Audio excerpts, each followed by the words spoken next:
When the West was fun. A Western reunion. That's okay. There we go. Keep them wanting more. For the pandemic, it wasn't bad. Everybody was sitting around doing nothing. The pandemic is why we've grown and we've added these other shows. So we run features on Friday nights. And like the free feature that we just aired last Friday, we're at 200,000 views already. So do you introduce it and then you play it and then you say like, I so you kind of introduce do it. like Robert Osborne used to do with Turner Classic Movies or Actually, whatever? I did this way before Robert Osborne because I was doing it in 1970. Oh, wow. Yeah. Oh, is that when you were here? Is that what you were Right. doing here in Orlando? I just graduated from Stetson and I went because the station owner loved movies and I said, can I introduce movies? Tell these stories online. Open it up. Let them I in. did open it up. They're Is here, Charlotte Darby. Hello, Is Charlotte everybody. on? We have 28 people here. Oh, Is Charlotte one of them? Do we get to see the people? I didn't know we're live. No, we're doing a webinar. So it's just us. They see us, but we don't see them, but they can ask questions. So, Okay. and then But there Charlotte might be doesn't some- have a camera. So But there might be some very special guests at the end of this whole little tribute, since, we are really doing this for Johnny and having fun. And Rob, I can't thank you enough for joining us for this craziness. And if you want to see, do you recognize that guy? Oh my God, I'm wearing the same shirt. No. I thought you were going to say the same What is that? hat, That's but 40 something, 42 years ago. We did that. Don't say that. Just 1979. say the So- year. Don't give me actual numbers. It's a little depressing. Uh, Look at me. I'm naked. No facial hair. I know. I What's thought with the we hat, had- Darby? The Darby, it looks like they just kind of set the hat on your head and used a couple clothespins to keep it on. It does not look like it fits her. Too Well, much hair. He had, Until- he had until- Brillo for hair, so his hat wouldn't go down any further. I'm Yeah, it telling looked you, good. until Tom came and Al Morris, so hats made me custom hats. Hats never fit. I have that big of a head, so it never works. Hi, Uh-oh.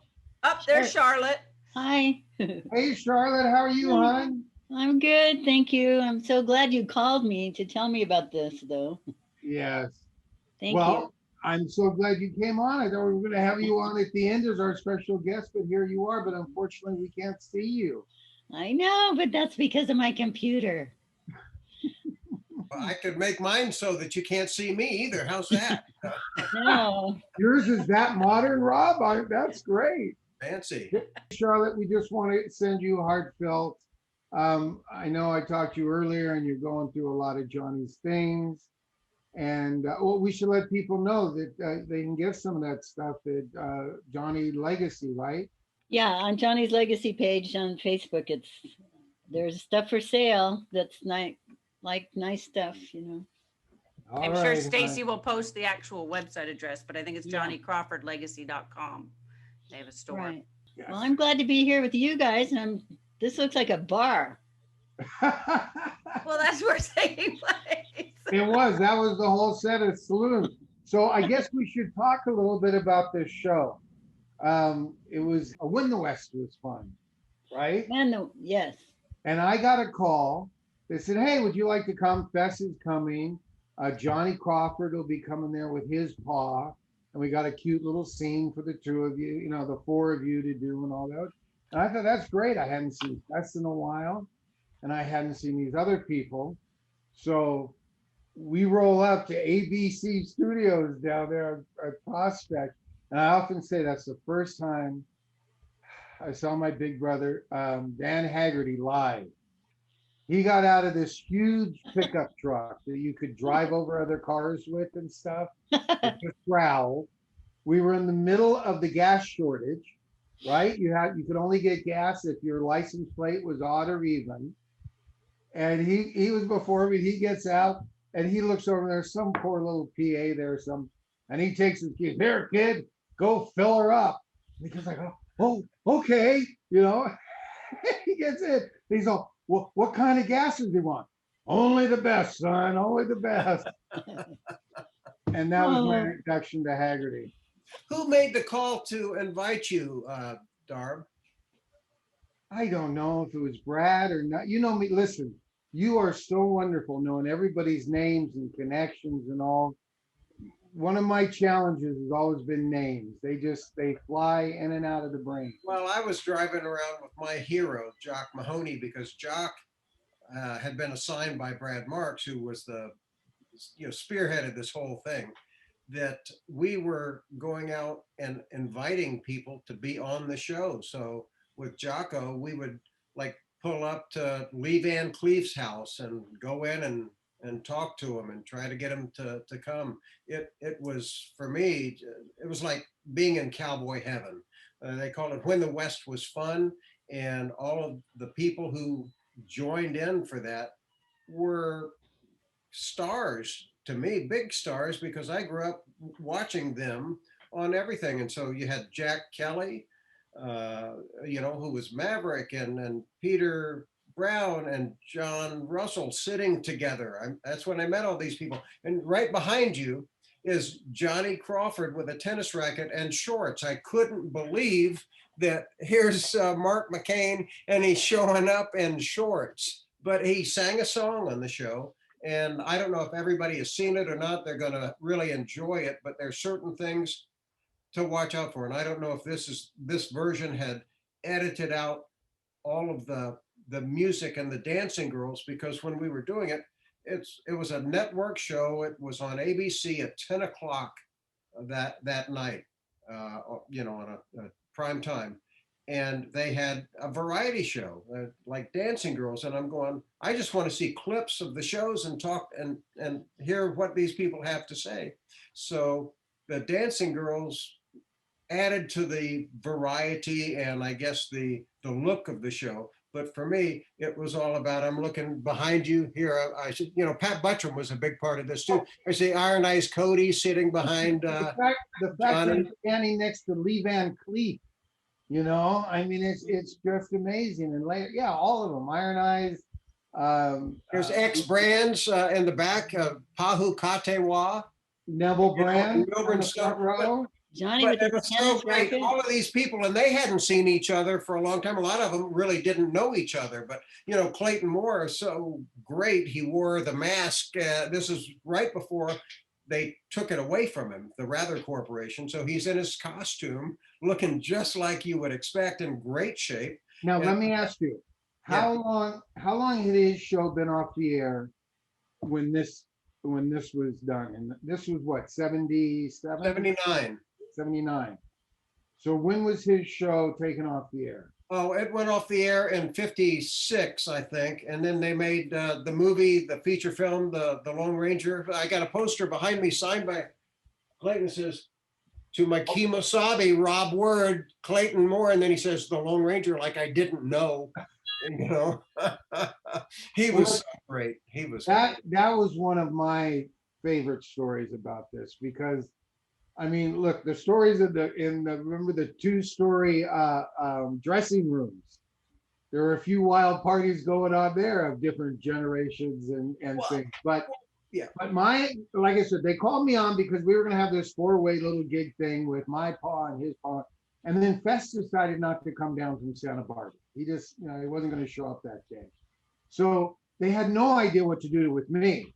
I just got stuck in the background with no storyline. But I was just loving being where I am. But I will say, and I've told this before because it blew me away. They put me at the bar and they put Clayton Moore next to me. And when he steps up there, he starts pushing the drinks away from me. And I look up, oh, Clayton, the Lone Ranger doesn't drink, right? Oh, no, Darby. Unless it's milk, it is not in front of me. And I just thought, how wonderful. This man's show's been off the air for a couple of decades. And he still cared about his image and what he was portraying to kids and people that looked up to him. Because there were a few other in the group which probably didn't care that much. Is that safe to say? It's very safe to say Clayton was a role model, and always he became that and never changes. Your heart goes out to him and what he did and what he still means to our generation. And hopefully there's younger people watching these shows because they're all on reruns, but there are a couple of stories. This thing lasted forever. People thought it would never end. No, wait, you said it was one day. You said it was one day. I could have sworn it was the weekend. it was one day. It was so, I mean, and long, because when it was over, it was 11 o'clock at night. I mean, for a long day. And George Montgomery, who I had met already, had brought, you may not remember this, his bronzes. And so he goes, Rob, you want to help me carry these to my car? And it's pitch black. All the lights are out in the parking lot too. Nobody knows anything. And so I'm carrying this, and it's really heavy. And he's got one too, but he's a big, strong guy. He's probably got one in each hand, you know, pumping iron as we're walking. And we're going, and Buttram's with us too. And we hear we hear a voice, and he can't find his car. And he's going, damn, you know, where's my damn car? You know, and it's like, I've been out here for half an hour and I can't find it. And Pat Buttram goes, I know who that voice is. That's the Lone Ranger. And it was Clayton. Clayton had like a sports cap on, you know, and he had his mask off, and he was trying to find his car, and he couldn't find his car. And, you know, so maybe he hadn't had that milk, you know, but no. And then speaking of milk, upstairs up on that second floor, it seemed like the people, the stars, clustered with their own group. Like, here's all the Universal people in this room. And so that's when I met Doug McClure, who at that time was still drinking, and, you know, Jim Drury, and, you know, it was just, I think Neville Brand was in there too. And I was just this kid, you know, getting ice for everybody's. We're out of ice, Rob. Okay, let me go get some. I'd run down, and I had a hat like kind of like this, only with no crown, which was pretty unusual back then. And Milburn Stone and Festus, Ken Curtis, were not in this wild party atmosphere upstairs. They were down in this other area. And Milburn says, hi, how are you? And I said, well, you know, Rob Word, a friend of mine, Kirby Grant, who had been Sky King, was a dear friend of mine. And he always said nice things about you, Milburn. He called you Millie. And he says, well, come on in here. You know, so I went in, and he introduced me to Ken Curtis that was there. And then Ken looks at me and goes, why do you wear your hat like that? And I had no idea what I was doing back then. And since then, I've learned a lot about hats and creasing and stuff like that. But what joy we all had there. It was so I mean, like I said, the dressing room encounters, because yes, you have the old time cowboys and the gun smoke, and they had, you know, all the whiskeys and everything out in front of them. Then you went to the floor below, which kind of had the younger actors and stuff, and there was just kind of this green cloud hanging over the it was the 70s. And yes, it was quite a party. I remember there was a revolt towards the end because of Glenn Ford's needing of cue cards getting bigger and better. And I mean, look how many egos you had there. And do you remember who the first AD was? I don't. She was a redhead, very attractive, very well endowed. I got to be careful what I say these days, but there was in a tight thing, right? And she's coming for you now. I know. Excuse me that I thought the woman might have been very lovely. And anyway, she's the first AD, and she's moving around these huge stars that either have their own series or movies or anything, and she's moving them around like extras, which was maybe funny for the first hour. But like Rob said, you get, you know, 6, 7, 8 hours into this, and you have this, and there were some tempers that showed up. Yeah. And it was hard to control all these people, like you're saying. I can remember one time, and Jack Kelly, who had retired and made a fortune in real estate in Orange County, you know, he's there too, and he's just talking, and they're trying to quiet him down, and he's just talking and laughing. And Glenn Ford says, shut that. You know, Jack, would you shut up? You know, in a nice way. Jack goes, well, okay. You know, but nobody really, there was no animosity. people were just getting a little edgy because it did go on and on and on so long. But they wanted to have the whole group together for that photo that's behind you, and everybody wish Duke The Duke. well, because Duke died shortly after that, after we did this show. This was in probably the spring of '79, and he died that summer in June, I believe, of '79. I remember a sharpshooter came on and, That was Joe made it- Bowman. Joe made an Bowman. Indian for the Duke out of 22 shots, you know. And Well, well, you in know what? fact, Maybe we should go ahead and run the first no, part let of me it. point out Joe Bowman. He's, see Larry Storch and Neville Brand sitting on your left shoulder, right over your left shoulder on the side. No, you're blocking him now. Right there, right behind Larry Storch is Joe Bowman in that big cowboy hat. Right there, right a little further. Yeah, you're pointing at him. Yes, Close enough. I love it. And there's Now the is, Lone now is Ranger he we the just one talked- called the prospector? Who was the old prospector? Because That there's was somebody on one here of that the just is, producers. That they was never one give of- him a name, they just call him old prospector. That was one of the. He played Gabby Hayes. He was one of the producers on the show. I'll come up with the name when we come back. All Well, right. I want to back up for a second though. So Rob, how did you get involved with this project? Because you said you were in Orlando. Now, were you working for Brad Marks, or how did you get Well, what involved with this happened is, project? well, I had moved out in the fall of '78, Labor Day. I knew I was going to stay, and I just run out of stuff to do in Orlando. You know, they're paying 35 cents an hour or something. It's Florida, the right to work state, and so I just needed Silver a choice. Springs, you know, you can go up and down the boat on Silver Spring. So I said, I'm just moving and I'll take my chances and we'll see what happens. I just got very lucky and met the right people. In fact, how I met Jock Mahoney, over Labor Day, when I just moved to town, there was a magazine called The Big Reel where you sell or buy movie posters in 16mm film. This is way before, DVDs or anything. VHS and betas had just started. And I sold a bunch of films because I knew I was moving to LA and I wouldn't have them. I didn't need them anymore. And so they were all TV Westerns, actually. And I got a call from somebody, Frank Finn from NBC. And he says, well, I'll buy these. And he says, oh, you must like Westerns. And he says, here at NBC, we get together once a month and show 16mm B Westerns. Are you interested? And I go, yeah. So right away, when I first moved to town, I met Frank. So I show up at this, and they're showing it's at NBC in like a small screening room, and Jock Mahoney's there, and Bob Steele, and Eddie Dean. They're all watching these movies, and it's like a once a month deal. And another guy that I met there, Gene Riles, who was a guard at NBC.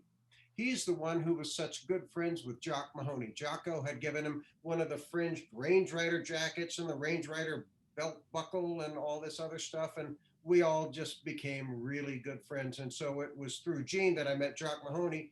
And, we were just going around grabbing people to do this. Was it the guard at the gate too that was also part of the Golden Boot? That was a different group. Those guys were from Delta in Florida, out of Tampa. And we just, they came every year and flew out here on Delta and were our official guards for the Golden Boot. I need one of the Security. We didn't call them guards. It was celebrity security. That's right. Let's make sure we get all this right. Now I'm already in trouble because I said a pretty redhead, I mean. I'll be the female police, but I think you're good, Darby. Okay, thank you. Thank you. Lucked out on that one. Yes, it did. So did you end up working for the Autry Museum? Was that? No, I met Buttram and Gene, and I just met all these people. And with Pat, we founded something called the Golden Boot Awards, where we honored people who had contributed to the Western genre. And that's a whole nother story. And I know people don't want to hear that, or if they do want to hear it, look, Mike Clark, associate producer of A Word on Westerns, just popped up. I see his face. Anybody else see that? I do. I see it. I don't know if we can hear him or not, but anyway. So, and Mike was involved in the Golden Boot Awards too, because we cut the film tributes together for the people who were being honored every year. And that was a lot of fun. And Mike also is from Florida. And he used to, when he was going to school, he used to watch me hosting movies because I was also hosting them at that time in Tampa. Yes. Can you hear me? Still making 35 cents an hour, you know? Am I We're live? still, yeah, we can hear you. Oh, Who sorry is this? about that. Hello. Hello, Darby. Great seeing you. Good seeing you. You're one of our great guests on A Word on Westerns. Thank you. See, I knew Rob would get a plug in there. In fact, if you want to know more about the Golden Boot Awards, there's an episode on A Word on Westerns where we show how all of the people in the audience who were celebrities got introduced every time they came. And it was just so wonderful to have that room filled with Gene Autry and Roy Rogers and Lash LaRue and Darby Hinton. Well, maybe not Darby, but a lot of people. You know, it was the one time that my two godfathers got together because you were giving Charlton Heston one. And then my other godfather, Win Rockefeller, flew in and we all went. And Mom wasn't there, so I don't have pictures of it. But it was like the one time the two godfathers got together and we got to spend time. So that was fun. Chuck came most every year because he was a big supporter of the Motion Picture Hospital, which is where the money went for the fundraiser that we did. But we did it for 25 years. And when Roy passed away, then 3 months later, Gene passed away. And a year later, Clayton Moore died. It just, we ended at 25 because we felt that was a good number. And we honored so many great people. And they knew they'd have to give me one if they went to 26. So they said, no, we got to stop now. Yeah. Don't let that kid with the coonskin cap who thinks he's a Western actor. All right, let's watch this movie. Come on. Okay, saddle up. All right, so let me do my quick announcement. So as everybody knows, the name of this program is called When the West Was Fun, a Western Reunion. Its original air date was on TV on June 5th, 1979. It was directed by Walter C. Miller, and the writers included Brad Marks, Joseph Bonaducci, Alan Milberg, and Fred Putman. Fred Putman was the Gabby Hayes guy. Okay. There you go. See, we knew we'd find out. There you go. It all comes full circle. So as you all know, we split this up into segments. So the first segment's going to be about 17 minutes long. If you have questions for our guests, please post them in the Q&A because I don't actually look at the chat. That's more for you guys to chat amongst yourselves. So if you want to ask one of our guests a question, just post it in there and then I will read it to them. And let me do this because you know I like doing this and stuff. And this isn't you, Rob, but is this almost sad to say? It really kind of is. The first person that lists who is still with us, walking amongst us, besides myself from this picture, I'll send them the picture, autographed. All right, so the first one that puts it up. I know you know everything. Come on, you know. Oh, let me say one more. No, you can be the judge, whoever in doing the Q&A, because that's what we read. Whoever's the first one to get it right in the Q&A by Rob's thing, I'll get you. One more thing is, and this was another disappointment, not just the dancing girls, but when everybody came in, they played the theme because all the shows had great themes, but to save money, because there was not much money to put the show on, they had like somebody on an accordion or something playing it. It was not the original theme. And it was like, oh no, they should have sprung for the real music, but that would have been the budget for the whole thing. So well, they could have sprung. Don't mind that. It's still cool to see them all come into their theme. Well, this is the version from the DVD, so I think it's pretty complete. So, but you can be the judge since you were there. And it's not pristine quality. It was the best I could get off of this. So just be patient, everybody. But anyway, so we will be back in about 17 minutes.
You've been asking for it. Now I'm going to make it official.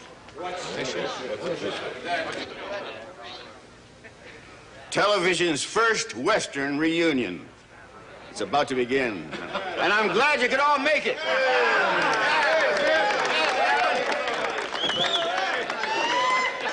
Barry? How are you, Glenn? How are you, old buddy? Ladies and gentlemen, you're about to witness history in the making. We've gathered together the greatest array of Western television stars to pay tribute to the most memorable cowboy heroes and their series. When the West was fun, a Western reunion.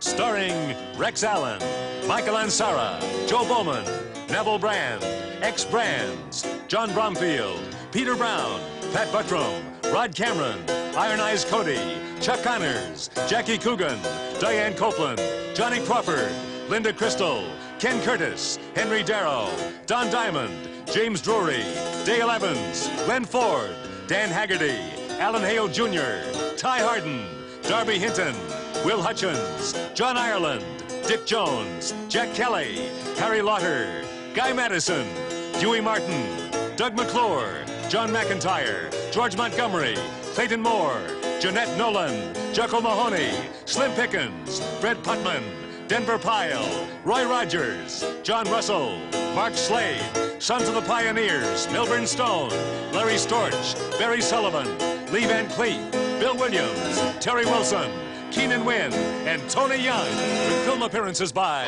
James Arness, Gene Autry, Gene Barry, Ken Barry, Amanda Blake, Dan Blocker, Richard Boone, Andy Devine, Clint Eastwood, James Garner, Lorne Green, Michael Landon, Roger Moore, Steve McQueen, Hugh O'Brien, Burt Reynolds, Ronald Reagan, Jay Silverheels, and Clint Walker. When the West Was Fun, a Western reunion, brought to you by Buick, who invite you to see and drive the 1980 Buick Skylark, soon at your Buick dealer. It just might be the perfect car for you. And now, here's your host, Glenn Ford. When you've ridden in from every corner of the West for a big reunion, there's nothing better to take your mind off your saddle sores than some lively singing and dancing. So let's bring on the girls, huh?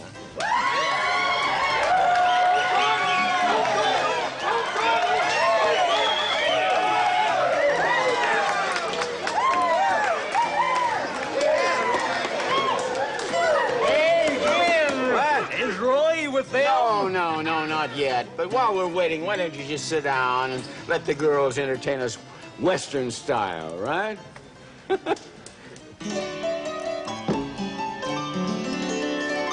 An old saloon, an empty chair. Until you came tonight, no one's been there. A dusty gloom on everything, till you came home tonight to claim your place as king. For when the West was young, you gave it all you got. You threw those loaded dice, and baby, you were hot. When the West was fun, when the West was fun, the bad guys always lost, the good guys always won. For in bygone days, when the West was fun, the land was setting there for everyone. A man was born to set down his roots, to carry his gun and to polish his boots, to fight the odds till the job was done, be it gambling or stealing or raising a son.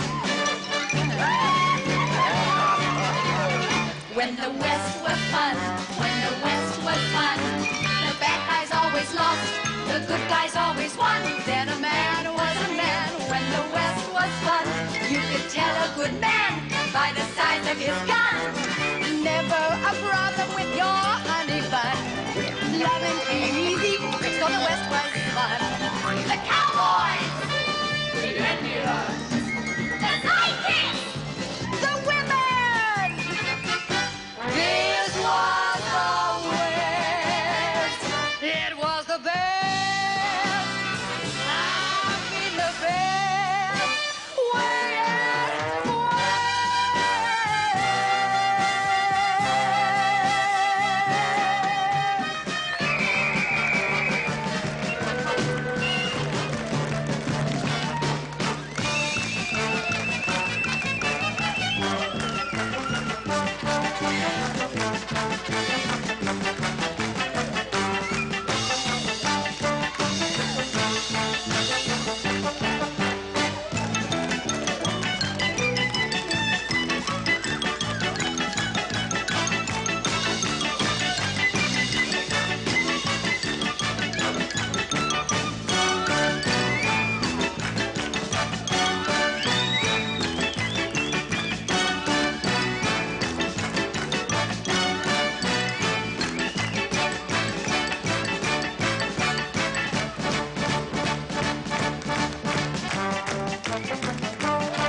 How about that, huh? You know, over the years, there have been well over 120 TV Western series. That's a lot of shooting, a lot of bad guys, and a lot of, you know. Well, come to think of it, maybe the 6 o'clock news took their place. In 1 year alone, 1957, there were more than 30 of them every week. Remember how the whole country tuned in to see exciting shows like these?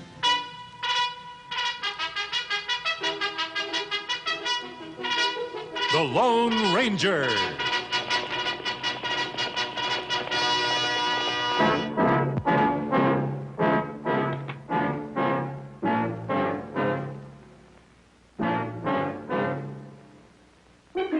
Have gun. Will travel.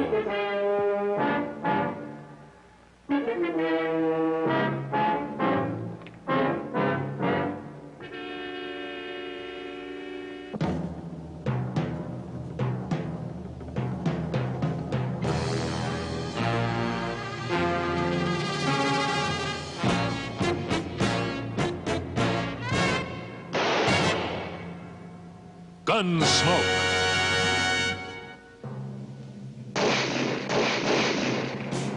Wanted. Dead or alive.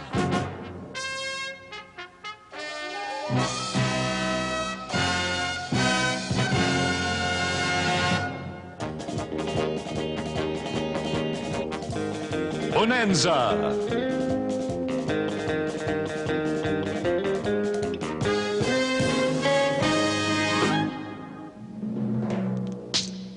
Broken Arrow.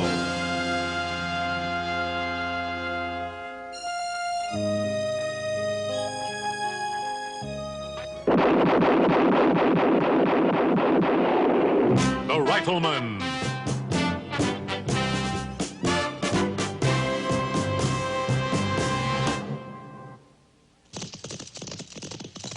Wild Bill Hickok. Wyatt Earp. The Roy Rogers Show.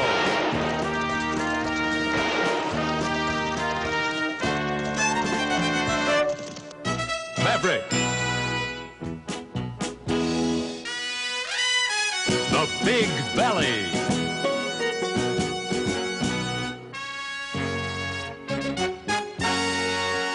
Lawman. F-Troop.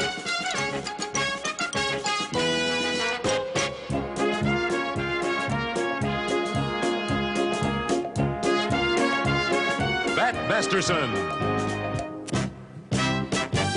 The High Chaparral. The Gene Autry Show.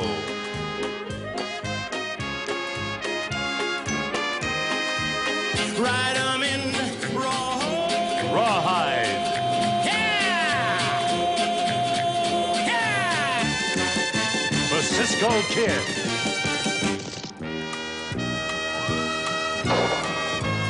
Annie Oakley.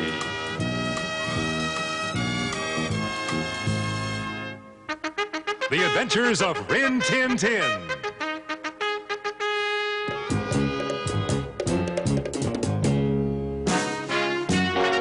The Wild Wild West.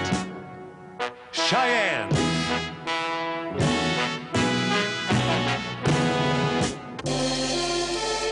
Hopalong Cassidy.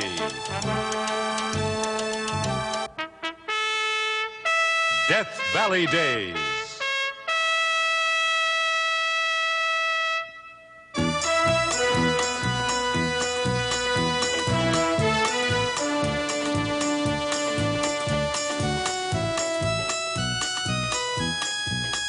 Cades County. Those were the days, huh? I'll tell you something, Glenn. TV could use some more of those good old Western shows right now. That's for sure. People are hankering for them. Ever seen anybody hanker for a cop show? They may watch them, but they don't hanker. Well, I'll drink to that. Say, Larry, give me a Kentucky bourbon whiskey, will you? Kentucky bourbon, you say? All right. My pleasure, sir. As it was the pleasure of my cousin Colonel Rhett Beauregard Yancey, Jefferson Davis, Culpeper, Jackson, Yazoo, Lee. Did you know that my family has a distinguished military tradition? Yes, sir. For every war going back to the Revolution, the Red Beauregard Lees have provided at least one deserter. Yeah, but where's Roy? Who cares about Roy? Dale. You got me. You got a point there. By the way, I'd like to point out this hat that I put on is a gift from Gloria Winters from Sky King, because Rob allowed me to work on the Golden Boot Awards and put me at her table, and we became friends. So it was a great thing, and this is her hat that she, her late husband's hat that she gave me. That's great. You know, her late husband was the sound guy on Sky King. Yeah. I forget what his name was. Now, it was Dean. Oh, there you go. Well, you know, when the Dancing Girls came out, I automatically just kind of reached for the fast forward and realized, well, I can't do that. You had to You wanna sit know through it what's like the funny? rest of us. Rob, you were talking about the dancing number. I'm like, I don't remember any dancing numbers. And you were right there at the stairs as they were coming down. I saw that.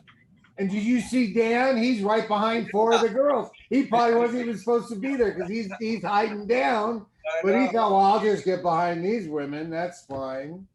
That was great. Oh my goodness, this is bringing back. I haven't watched it. This is bringing back such memories. I can't. Darby, how come you didn't wear your coonskin hat so you would be more, I hate to say, recognizable? But Now, you were- listen, I know I'm probably biased here. Okay, I will say, but I think Daniel Boone had a pretty cool theme song, and we didn't even make it in the theme song. I think they were a little upset that Fest didn't come. So I'm glad my name at least went in the credits. So You know what they should have didn't done? know I was there. Well, they should have played the Daniel Boone with Fess in it like they did because Jim Garner wasn't there and they played it. Clint Walker wasn't there. They played his because. Now, Rob, see, you're a good guy to talk about this because, you know, a lot of people, well, you know, Daniel Boone wasn't a Western. You were in coonskin caps, you know, there weren't hats or six shooters or. They were headed west. It was west. They opened the West. There wouldn't have been Westerns if it hadn't been for Paul. Yeah, that's right. You know, it reminded me of a whole bunch of different things too. And I was lucky to meet so many of these icons, but I was talking to Neville Brand and I had a nice conversation. I said, I understand that you're the second most decorated man in World War II, because that's what I had always read. And he goes, no, Rob, I'm not. I went, oh, he says, I'm the third. Which, okay, I believe him. You know, he's the third most decorated man. Hollywood, they upped him one out of everybody. Yeah. But he was a nice man. I used to see him riding his bicycle on PCH in Malibu. The first movie I did, 3 years old, was with him. And it's funny, we just connected with Rob. Ginger, help me. Loring, Linda. No. Oh, Mason. I'm having way too much fun watching this. I got to tell you, it took Talking about me George back. Mason? Was it George yeah. Mason? No, it's Morgan Mason. Morgan Mason, James Mason's son, who was in the movie too, and Neville Brand, and boy, what a cast that was. But anyway, I think just thinking about those dressing rooms in between takes, I kind of have a contact high going on here, so you'll have to bear with me. You shared dressing rooms with who? Between these shoots, when we were shooting this reunion thing, you're looking like you don't remember, but you did tell a story of walking in and having all the alcohol there and Right, stuff. but that wasn't your room. You were down with the smokers, you said. I just said there were different levels, Right. and I didn't even look. They didn't even give me a dressing room. I was just in the elevator going up and down between the two. You know me, I'm a peacemaker. I try to live in both worlds. Coonskin cap and a cowboy hat. That's me. Yeah, Darby was just happy to be there. Darby was happy, that's for He sure. became a glorified extra. And of course, I'll ask Rob this question, the obvious question that I'm sure you know. Why was Robert Fuller not there, and why was Laramie not represented? No idea. They didn't want to come, probably. So they literally just went through the whole list of any Western people, just Anybody. asked them, and anybody who wanted. So then how'd they do the Bonanza thing where they showed a clip, but then yet none of the actors were there? Because how can you not show something from Bonanza, which is the second longest running Western series of all time? Do you know what the number 3 is? Western? Oh, I'm guessing Gunsmoke is first, right? Exactly. Bonanza second. Bonanza's second. Ooh, that's a good trivia question for our people. I'm not sure I know. Do you know, Darby? No, I had to go close the door because it's my dog's walking time. Darby wasn't paying attention. I know I wasn't. We have an answer that says Death Valley Days. Oh, I hadn't even counted Death Valley Days, but Death Valley Days is probably longer running than Bonanza, actually. Thanks, Stacy, for bumping out Bonanza. So wait a minute here. Wait a minute. I want to say this because I did see in the Q&A there was some question. The picture's going to go to who can name the people that are still with us in that picture. The complete list. The first one that does it, and Rob will be the one that says yes. Well, you said person, but now I'm thinking you changed your mind that there's more than one in that picture. There is more than one. There is. So do you know the answer, Rob? Are you prepared with the answer? I know some who are still living who were in that. I can think of 3 right now. Oh, see, there you go. We have a few. We have a few guesses, but we'll know. If by the end we'll know. Rob, you'll tell us, and we'll check that off. But I just wanted to clear that that's what it is, because some people are just naming 1 or 2. But so the one that names them all is. Well, while we're talking about those who were in it, let's mention and take our hats off for one who we just lost, Johnny Crawford, because he sings a song a little bit later on, and he just was so special, and I'm sure he would have been joining you on here too, Darb, for this. And Henry Dow that we just lost, that was also sitting here with us, and you know, there's so many, but you're absolutely right. And I was talking to Charlotte, I think is still on, and she's going to try to plan some nice celebration of his life, which is what I love, to celebrate all. Because, man, from the music to the acting to the, you know, and there's people that play cowboys, and then there are people that get on horses and jump off and grab a steer by the horns and wrestle it to the ground. And those are bona fide cowboys, and Johnny would do that. He'd rope them up. He was the man. He did steer wrestling, and he weighed like 100 pounds, and he could just bring that steer down because he knew how to do it. He knew how to jump up. And I got to say, it was so, you know, Wayne Shipley and everybody talks about that, but when he got to do Bill Tillman with us, and the disease had already crept in there, and my poor director, he picked him up at the airport, and he was driving him to his home, and he's like, how can we do this? There's dialogue and stuff. I don't know how. And the next day he got on a horse. Boom. He was right back. He's riding the horse. He's coming up. And it was great. He was in the scene. He was supposed to, you know, come up, get off the horse and deliver this. No. Stay on the horse. You're doing great. He twirls his rope too. Twirled his rope. And then between shots, he was riding off in the pasture and just having a great time. I am so thankful he got to do that. It's really great. Me too. There you are, Charlotte. There's Hi, Charlotte. I'm sorry we can't see you. I know. I'm sorry. My computer's that way. So you'll let everybody know when we're gonna try to put this celebration of life together for Johnny, right? Absolutely.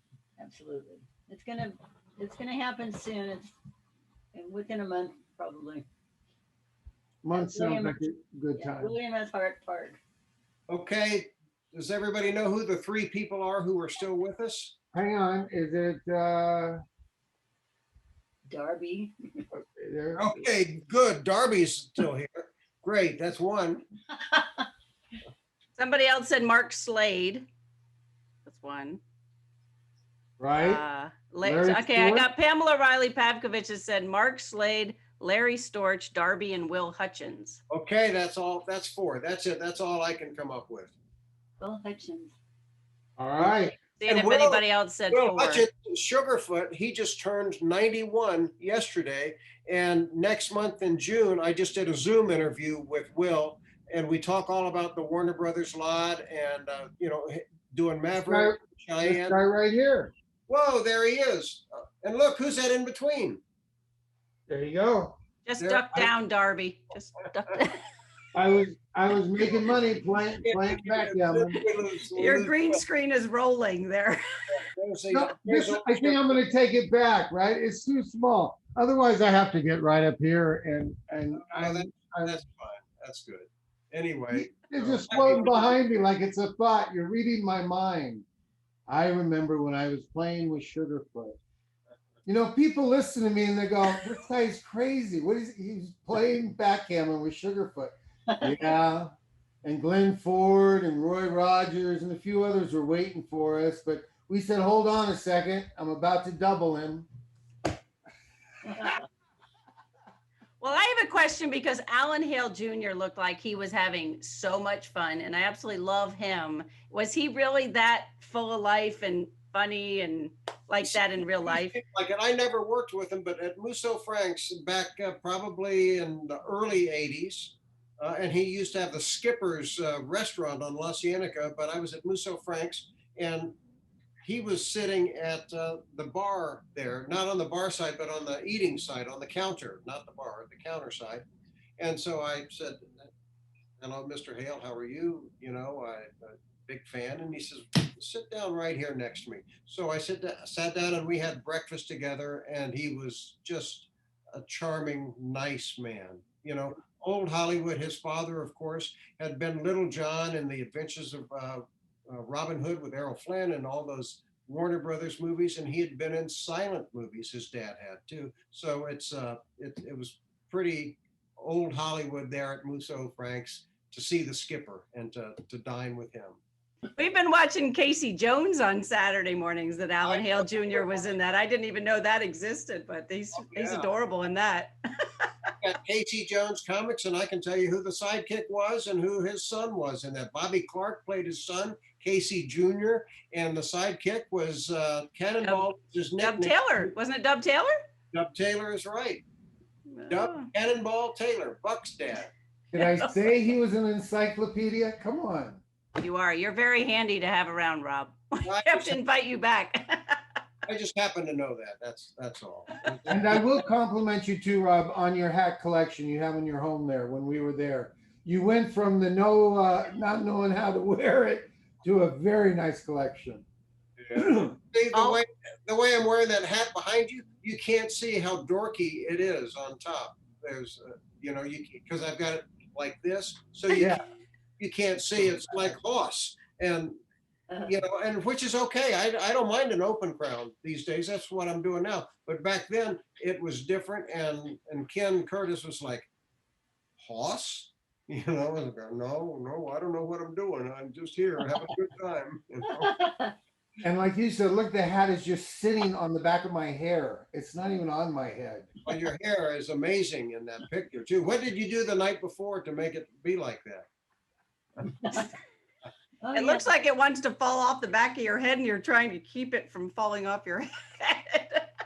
Well, we're probably boring people pretty much. I know. Yes, let's go. All right. So this next segment is 11 minutes and 4 seconds. It's a little bit shorter. So we're going to go ahead and watch that and then be back. Unless you want me to combine the next two, which is 11 minutes and 15 minutes. So. Well, I'm going to get back to editing this Sunday's The Word on Westerns that I could plug right now. It's going to be about John Wayne because every episode we run this month is all about John Wayne. So I'm cutting that now. And I told Will, I said, if you'd made a movie with John Wayne, I would have run an episode, an interview with you on your birthday yesterday, but I can't do it. So he's in June. But, every Sunday, a new interview. And that's all. And anybody that hasn't checked out A Word on Westerns, they're great, because he's interviewed me, so he's interviewed the best. So and you were hysterical. And I've got a split too to work with Rob, but I wanted to share something that I brought up here for Darby, which probably has some meaning for him. Some friends went to Fess Parker's vineyard this past weekend and brought me this because I don't drink, but this is the only kind of wine I like. Do you like the Fess Parker brand, Darby? Well, of course I do. Ashley and Eli are doing great up there at the winery, and they even have a nice champagne. So absolutely. Well, we'll have to get together now that we've all been vaccinated and drink some red wine or tequila. Absolutely, Rob. I want to thank you so much. You know what, Musa and Franks, for you doing this on me. We'll go to dinner there, and maybe we'll have Bobby come join us and have a good old evening. That'll be fun. That sounds great. Oh, and speaking of Bobby, it ties in with Johnny Crawford because Bobby was at some festival for somebody, and Johnny was there too. And Bobby's a wonderful guitar player, as you probably know. We're saying Bobby Carradine is who we're talking about. Oh, well, I was going to say, I didn't think Bobby Crawford was, but maybe, who knows? No, that's Right. not. So, He's not. So he invited Johnny to come up, and Johnny started to play this harmonica, and he says, and he just blew the roof off. It was so great, and somebody shot it.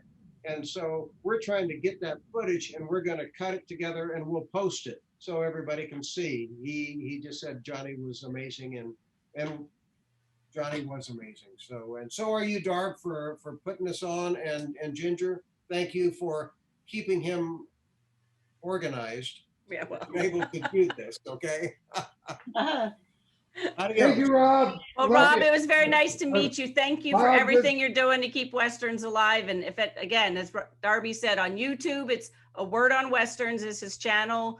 On Facebook, he has a page. Make sure to go there and like it and give them support. And if you're really special, you could even send a friend request to Rob and maybe he'll accept it. Don't do that. You don't. Maybe your son's doing it for Only you. if I know the person, will I? There you go. So just go to YouTube. Don't go to Facebook. Just go to YouTube. There you go. watch the show. Oh, and tell your son he did a great job with your April Fool's show. Oh, thank you. That was cute. I was. It could have. He said it could have been a lot worse, but enough of that. All right. See, so now you'll have to go check it out. It's the bloopers. It's the Rob Word bloopers. It's very funny. Anyway, happy editing, Rob. Nice to meet you. Hope to see you again. All right, Darby. So are we going to continue on? Did you want me to do the second segment or the second and third segment? Put them both together. Okay. Put the two together. Then everybody should know we'll be about 26.5 minutes. Then this will be a really long one, and then we'll be back. So it's 8:38 now. That'll be about 9:10 or so my time, 6:10 or so your time. And then we have another special guest. One last special guest, and then we'll have the final wrap-up song. So definitely want to stay tuned, everybody. Keep asking your questions. We've got a nice bunch of attendees here. Charlotte, we hope you're still around. We'll give you more of a chance to chat too. We're sorry we can't see you. I don't need to talk. I'm enjoying this very much. So. Well, we're very glad to have you here. Thank you for attending. Thank you. It's been 1 week, almost to the hour here. That's been 1 week that Johnny left. Oh, wow. Yeah. Oh, Well, maybe at the end we'll have our moment of silence too, so that might be good too. Welcome back. Yeah, we're really getting into the heart of our Western reunion, so stick around. We've got some surprises for you. Just a minute ago, we were talking about how much fun it would be to have some of those great old TV Westerns back on the air. The only trouble is, the way things are now, they might have to be done a bit differently. Now, this is the way it used to be in the TV West.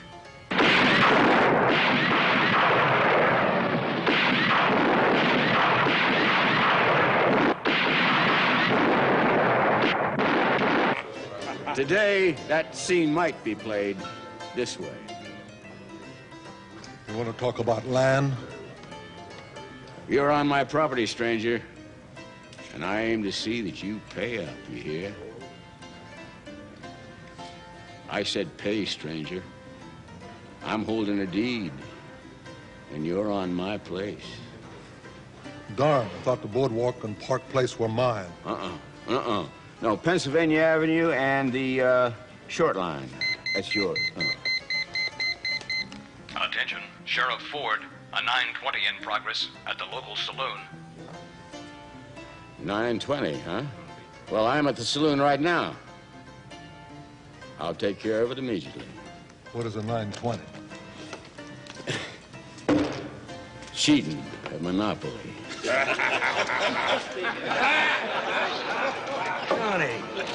Johnny, you're in shorts. I know. Do you think this is the proper way to come to a Western reunion? In shorts and sneakers? I wanted to be chic. Do you see anybody else here wearing shorts?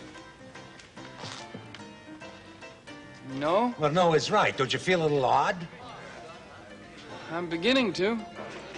I think these people deserve an explanation. I hope you have something to sing for yourself.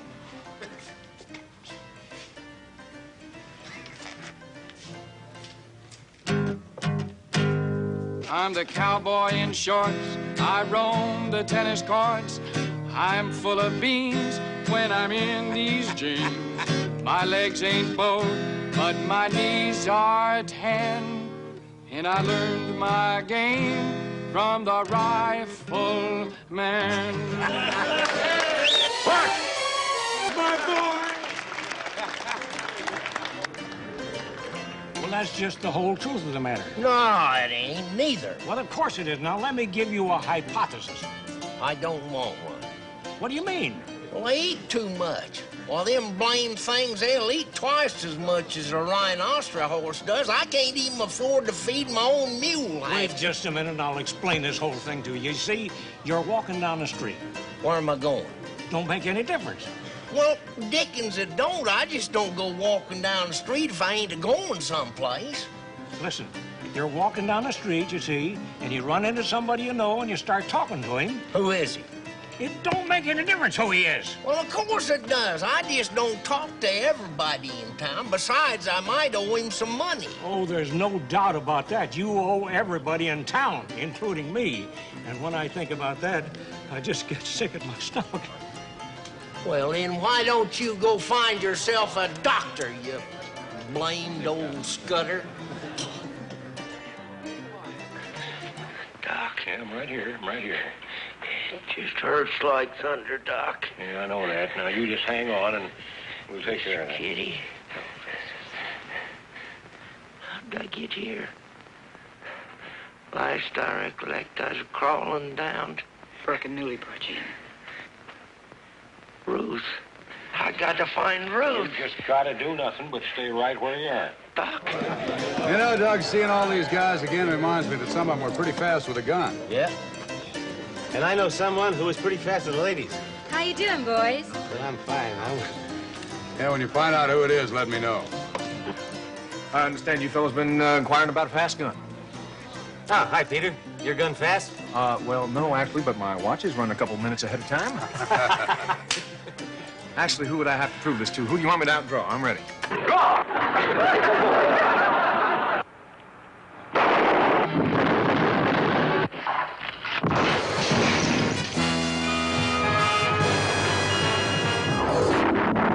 One, two, three.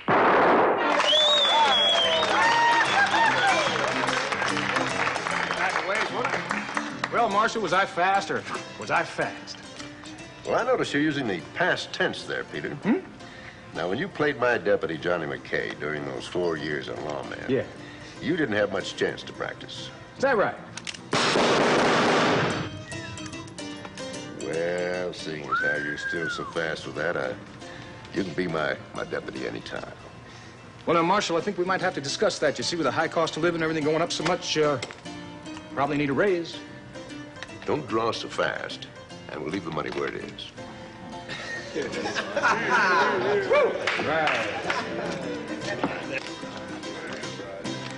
Well, now, I don't think I've ever seen such a suspicious group of varmints seated at the same table at the same time. I think. Suspicious looking. Yeah, that's what I said. Listen, Glenn, I'll have you know I once played a good guy. A good guy? It had to have been a prison picture. I was framed. The only time you were ever framed was in your baby pictures. Okay, bet. Is that one of the baby pictures you had framed, Neville? Hey, Nev. He was cheating. Yeah. Neville. How about that? Now, I don't know how many saloon brawls started this way. Too many to count, I imagine. But these fights you saw in TV Western saloons were usually, they weren't as rough as they looked. Now, for instance. Right here.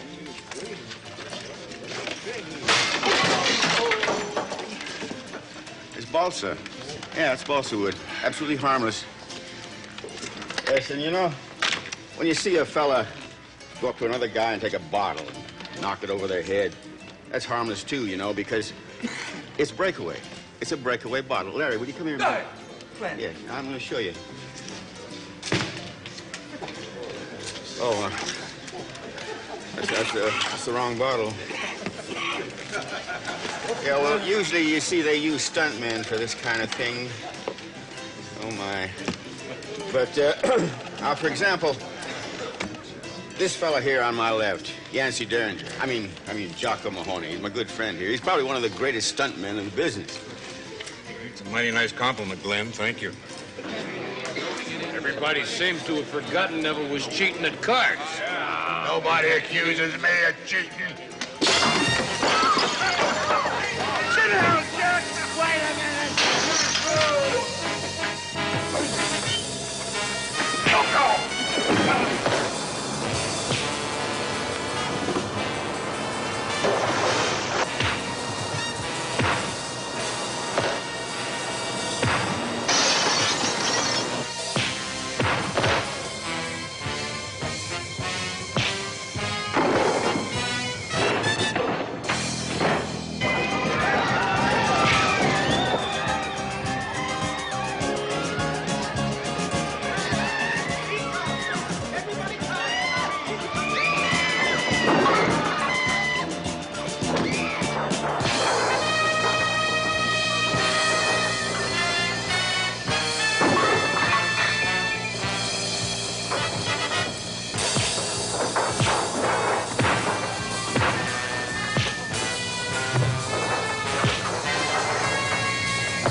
Had enough?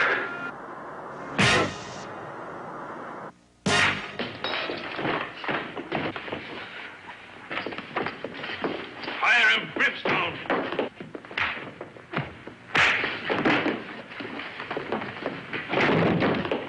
Don't you worry none. I'll stop him. All right. You boys had enough fun for one day. Let's call it quits.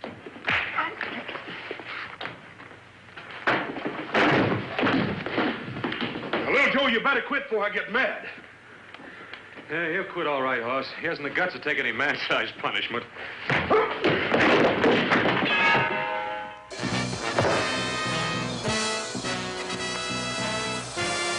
Here it comes. You have the tongue and the courage of the coyote. I'll clean your plow for you.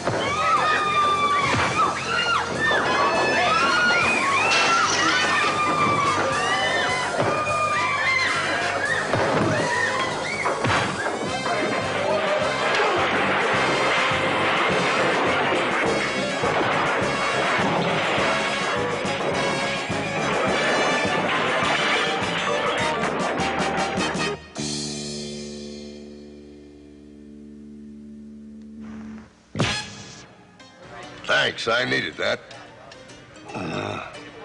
If you think the biggest, roughest, toughest Western stars in the business had it easy on work days, then stay with us for some laughs and some eye-openers. Our Western reunion with more great action and fun will continue in a moment.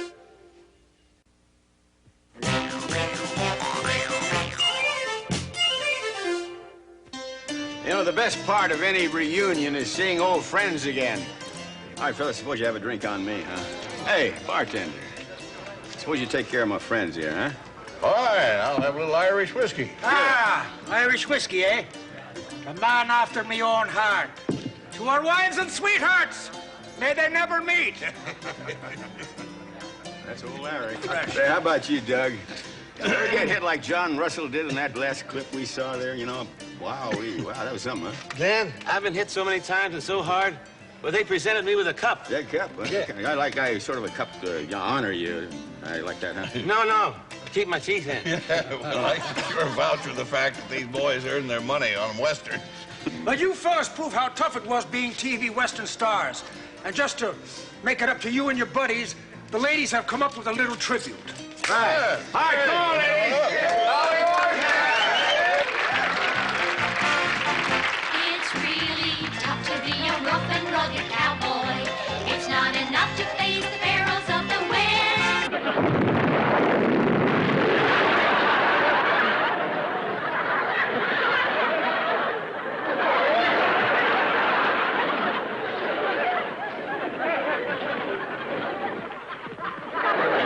Iron guns and blazing bullets coming my way.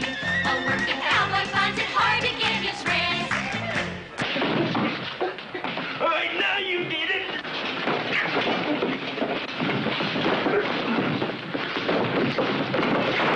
Broken bones and sore in the saddle. Staying alive was tough and rugged chore.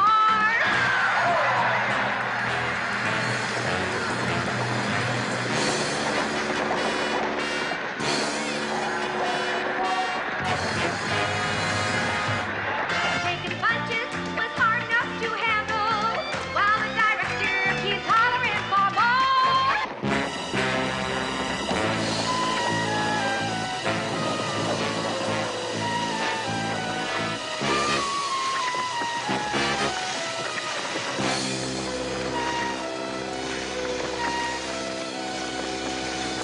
Our men of the West were so devoted.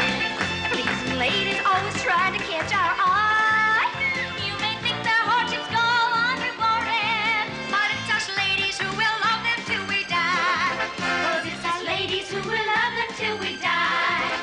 Yes, it's us ladies who will love them till we die. I've got a flair for women everywhere. Bonanza! Bonanza! Aye, aye, aye! I'm not afraid of pretty maid. Bonanza! Bonanza! When I give a kiss to any little miss, she'll learn a lot from me. I'm not afraid of any pretty maid. Bonanza! Bonanza! When I give a kiss to any pretty miss, she'll learn a lot from me. Hair of brown, hair of gold, I take what I see. We're not a one to saddle up and run. Bonanza, bonanza. Any one of us who starts a little fuss knows he can count on me. 1 for 4, 4 for 1. This we guarantee. We got a right to pick a little fight. Bonanza, bonanza. If anyone fights any one of us, he's got to fight with me.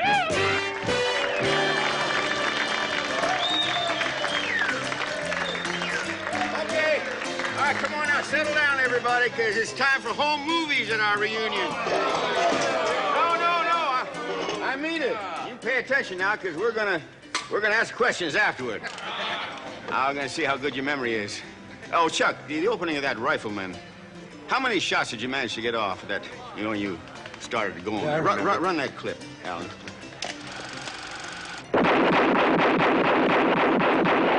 Well, I don't know, 11 or 12, I guess. It was 12, Chuck. Didn't he grow up to be the smart one? All right, let me ask you something. Now, this question should be kind of simple because it just takes a yes or a no answer. Did John Wayne ever appear in a TV Western? Wait a minute, hold it. Yes, he did. Now, I don't know because I was there. He didn't appear in it, but he introduced the very first episode of Gunsmoke. And Glenn, he did a wagon train and John Ford directed it. Speaking of Gunsmoke, anybody recognize this bit player in an early episode? You don't think I've been too hard on old Festus, do you? Oh, no, I wouldn't worry about Festus. I think he'll get along all right. Oh, see you in a couple weeks. Yeah. Good luck. So long. Yep, that's old Bird himself. Hey, Glenn. I got one for you. Good one. What three-time Academy Award winner had his own TV Western series? Anybody? No, he didn't. Chuck, no more. Okay, everybody give up. Everybody give up. All right, who? Walter Brennan in The Guns of Will Shine. You know, just about everybody knows Clint Eastwood first came to notice on TV's Rawhide, but who else was in that series besides Clint? Anybody? Eric Fleming. No, wait a minute. Here, take a look. Go ahead. Frank? Frank, this is Ronnie. All you gotta do is give yourself up and make a confession. And Miss Curtis doesn't have to go back. I know him. He's John Ireland, right over there. But where's Roy? Run it some more. I want to see the rest of it. Why not? Okay, here's another question. What familiar face started out as a bounty hunter on a television Western series? Now, looky here. Number one, I like Elgato. As far as I'm concerned, he's a nice fella. Number two, even if I didn't like him, I wouldn't go after him unless I had an artillery regiment. Number three, you better forget about it in the first place. Ooh, you ain't even got a gun. What are you going to get him with, your stick pin? You're right. It's Steve McQueen. All right, now one last question. Roger Moore is known the world over as James Bond 007. Now, before that, he played a detective called the Saint. But before that, what Western series did he appear in as a regular? As a regular con man, that is, huh? Yes, well, that poor luck is going to cost you an extra $1,000, Mr. Wagner. Added to which, there will be an additional 1,000 posted as Bond. Maverick. Right on. Yeah, he was the Maverick brother's British cousin. I think it was Bull, wasn't it? Yeah. Hey, Glenn. Huh? How many pictures do you star in? Oh, I don't know, a couple of hundred. Actually, Glenn, it was 205. You know, the only actor who has done more is the old Duke himself. You know, earlier we saw Peter Brown do some fantastic gun work. Glenn, take a look at yourself. A little lower. That's fine. All right, you drop it anytime you like.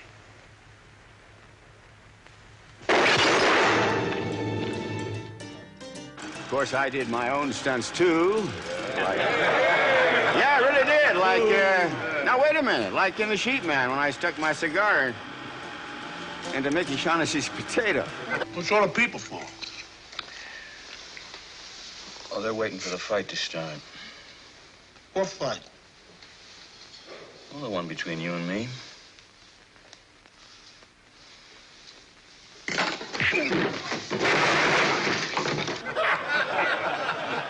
You ran out of film, Barry?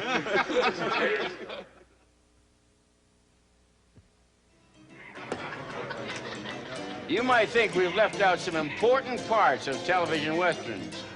We have several major contributors without whom these shows would not have been complete. Let's hear it for the sidekicks, the comics unsung. Without their support, the heroes were undone. Underrated, overworked, they were always on the run. For they were the guys who made the West fun. When the West was fun, when the West was fun. Those were the days when the West was fun.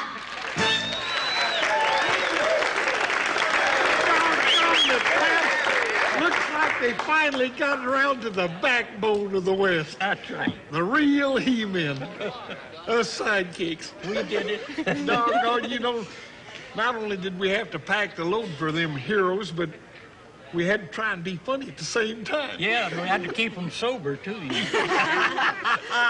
And never got to kiss a girl. No, not till now. No, nearest I come to it, once I got a warm handshake from Patsy Kelly. But I didn't mind so much Autry getting the girl in every picture, but he got all the money, too. Tell me about it. Look what I'm wearing and look what Rex Allen's got on. Oh, yeah, but look what we got here. I'm going to take two of them. I might break one. Tell you what, Major.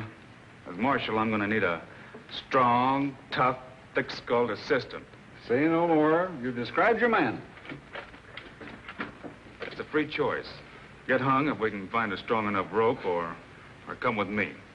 Well, I sort of had my heart set on going back to East Sedalia, but, well, a fella like you that's got a talent for getting in trouble sort of needs somebody like me to get him out, and, well, okay, Wild Bill. I'd rather go with you than go hang. That's a spirit you'll regret every minute of it. Yeah. Here's to the Indians, the bravest of men. Swift were their ponies and quick were their hands. Across this great nation, their people have come. Yes, they were the ones who made the West fun. When the West was fun, when the West was fun. Those were the days when the West was fun.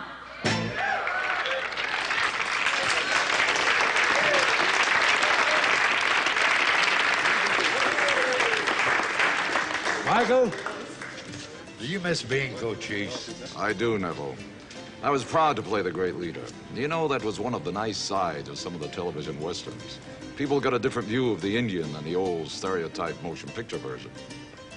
Let's see again Michael Ansara's Great Cochise. Tell them, Natan, that you are traitor and liar to the Chiricahuas. We thought you were dead and the soldiers coming to kill us. You know that those were lies. Used hate and fear and talk of war to turn the hearts of the Chiricahuas. But I do not condemn you, Natan. I only blame myself. Let's hear now of the animals, the cattle on the range, the mules and the doggies, the parts that they play.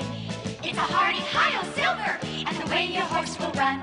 Back in the days when the West was fun, when the West was fun, when the West was fun. Those were the days when the West was fun. When the West was young. All right. Hey, Dan, who was the TV cowboy's best friend? It wasn't a dog, was it? No, it wasn't a dog. Everybody knows it was a bear. What do you mean a bear? Well, you're pretty close, though. You know, but his true friend was a horse. Horses win by sheer numbers. Hoppy and Topper.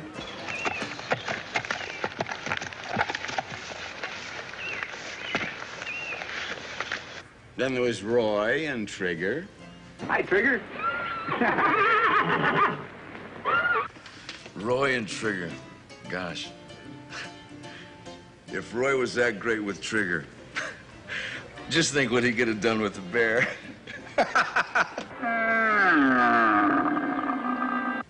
And don't forget Silver.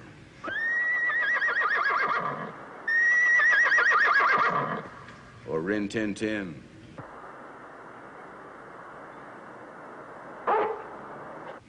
All faithful to their masters and their fans.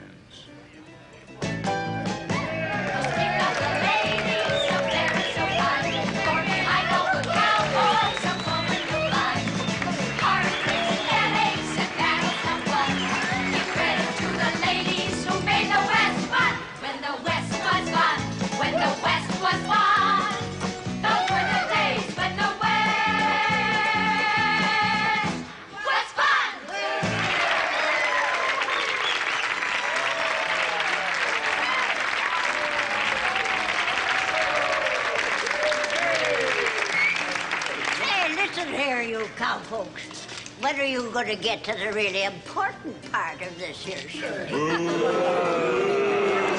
Gentlemen, please. Women have made a very important contribution to TV westerns. You're darn right.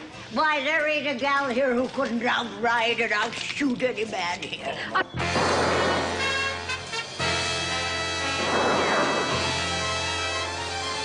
That's the best shooting I ever saw.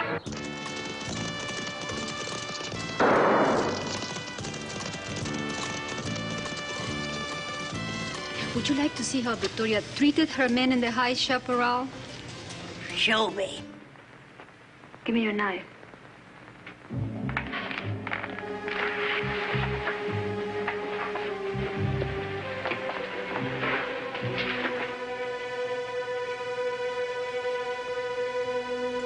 What'd you give me for? Breakfast. That's the way to start the day. When the West was fun, when the West was fun. Those were the days when the West was fun. Ladies and gentlemen, Bobby Crawford! Bobby Crawford! And Charlotte's still on, but we can't see Charlotte. And the voice of Charlotte. No camera. Oh, wait, I may have turned her off. Let's see. I don't know which one she's on. I'm here. There you are. I'm here with my dog on my lap. I'm laughing. I'm loving this so much. It's unbelievable. You know, it is like Rob said, it's cowboy heaven. I mean, It is. all the great stories and all the great It is. funny, and it was great to see Johnny singing in there. I know. I love that. I get a lot of comments with that picture if it's on my table. Why is he in a shorts and a tennis racket? I know. What was he thinking? Well, I think they had that song for him, so Oh, right. Okay. Well, maybe. probably wasn't his choice to show up that way. Oh, yeah, I bet it was. Do you remember, sorry, Bobby? Do you remember when they did this special? And I don't what recall the story was? being here, and I missed it tonight. But I'm glad to be with you, and you've got a great-looking show there. Well, thank you, and I'm glad you are with us and stuff. You know, I know this has been a rough week for you, and you know, we try to have laughs and grins on here, but I just want to say you're such a great brother. Every time I got to see you around Johnny, and you know, you're always here supporting him. And Sorry. oh, Charlotte's being attacked here, and we can't help her because we don't see we it. can't help her.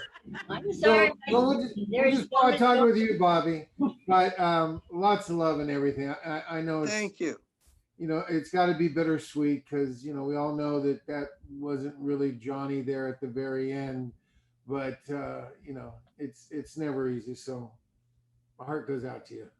He persevered to the end and never complained.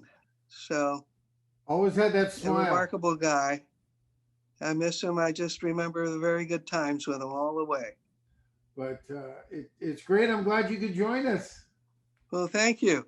Because It's good to be here, just passing through. Yeah, and you were certainly a cowboy in your own right there, you know, and grew up in the business. Well, thank you. Yeah, I really enjoyed my days on the horse and off of it, and around Fuller and Smith and Hoagie, and all the times we spent in Griffith Park with our horses. So did you keep horses? We kept a horse there for a few years. Johnny had two bits out there for many years and then took them on the road. We had a great road trip when he went on the junior rodeo circuit in 1963 or 4, I forget just when.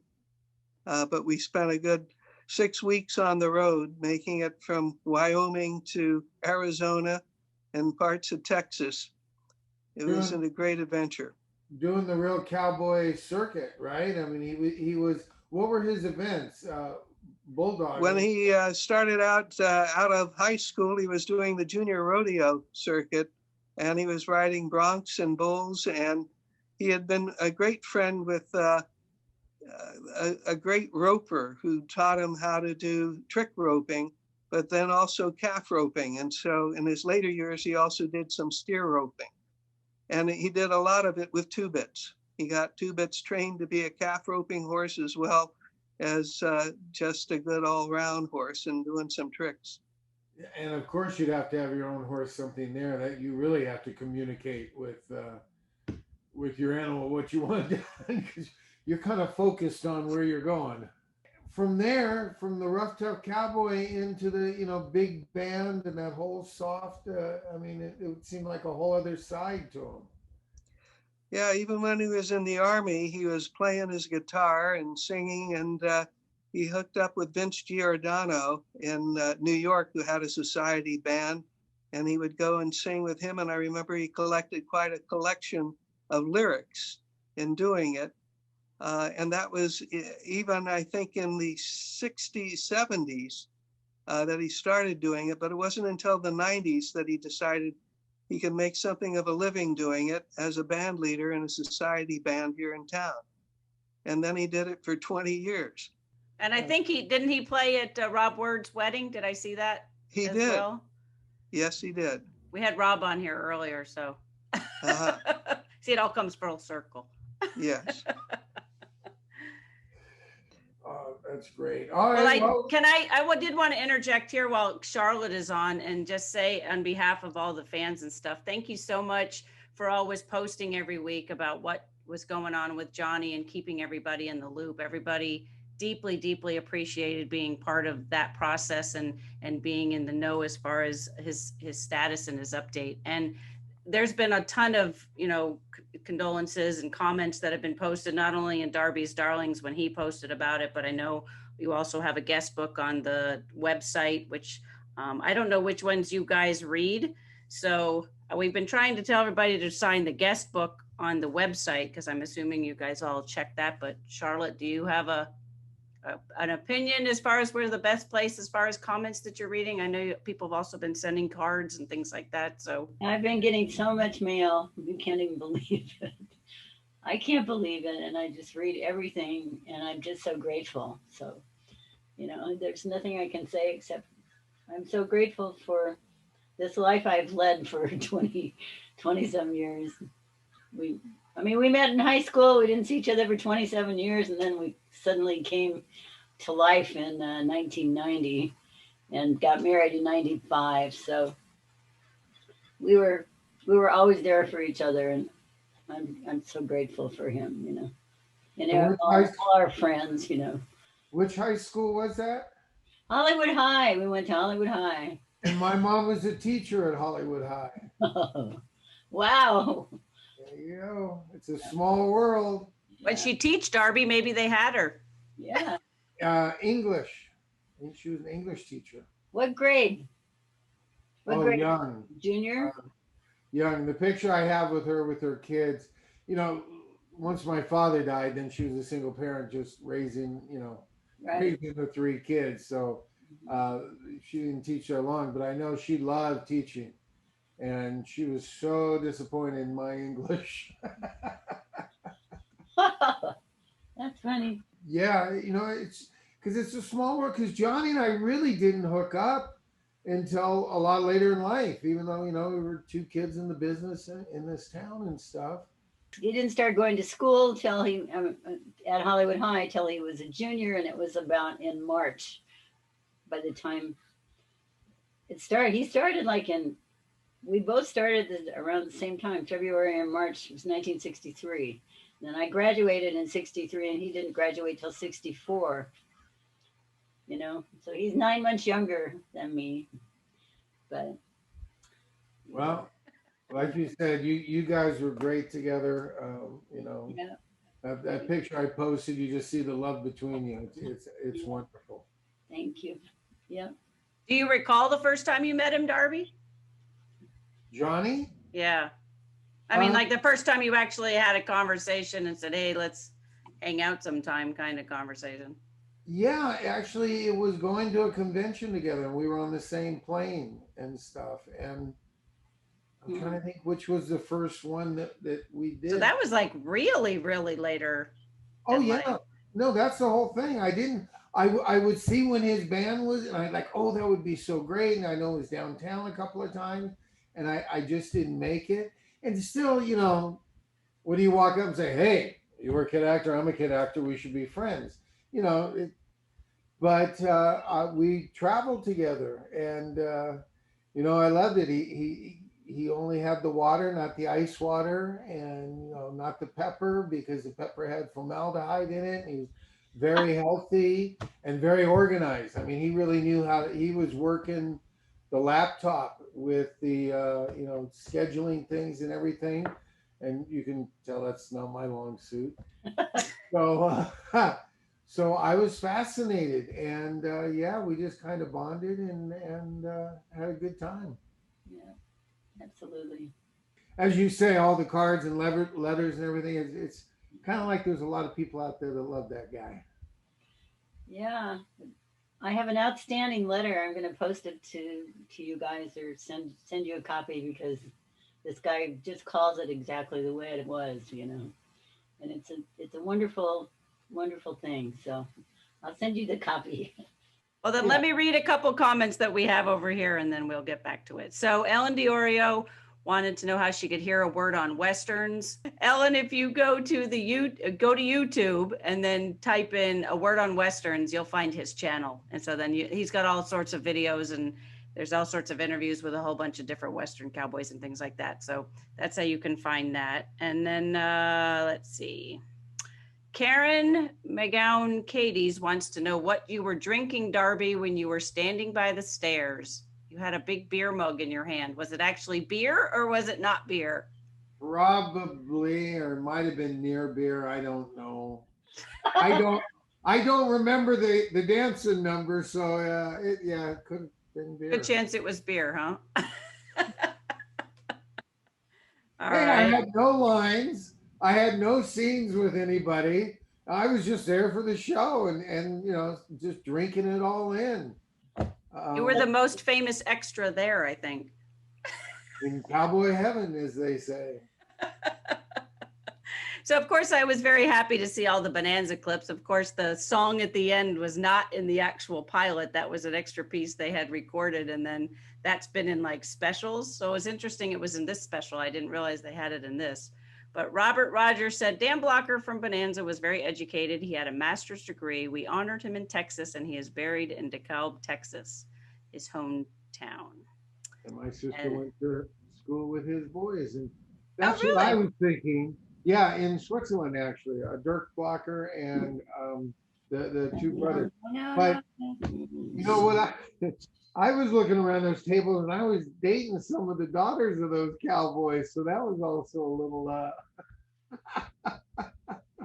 Darby, you dog. Oh, not a dog. I was just the appropriate age. I mean, it was, but all of a sudden when they strap a gun on and stuff, and I got to tell you, Victoria, Robert Stack, when I had to take his daughter home from a date, and you open the door, and there's Robert Stack, FBI and all the things. It can be intimidating. What about you, Bobby? Did you ever date anybody's daughter, famous actor's daughter?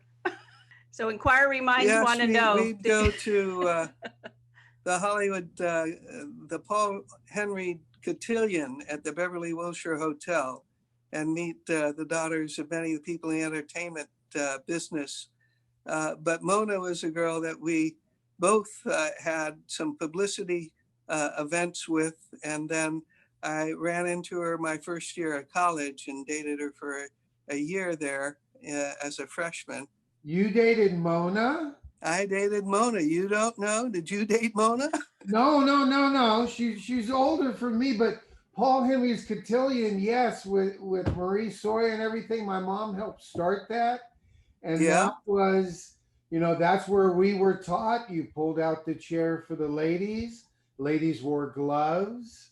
But we learned, I love Paul Henry. I did that for years and years. And yes, like some of the biggest stars, that was their children. They were all in this. It was a great place to go. And it was very elegant. I was impressed with all the ladies. But just a couple of opportunities there. Diana Wylot, and curiously, my wife of 50 years, I didn't meet at the Cotillion. And she was a dancer, and many of the people from the Cotillion would take at her folks' dance studio, which is in Beverly Hills. But I met her actually through Johnny years later, and we connected very nicely. And wait a minute, so how did you meet? She was a dancer? No, we met through Johnny. We went to see the John Wayne movie. I'm having a mental block here at the Chinese Theater.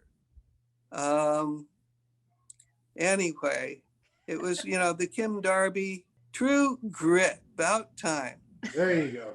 But what got Tanya's attention was we went to the Pancake House after that with John, and I ordered a strawberry waffle.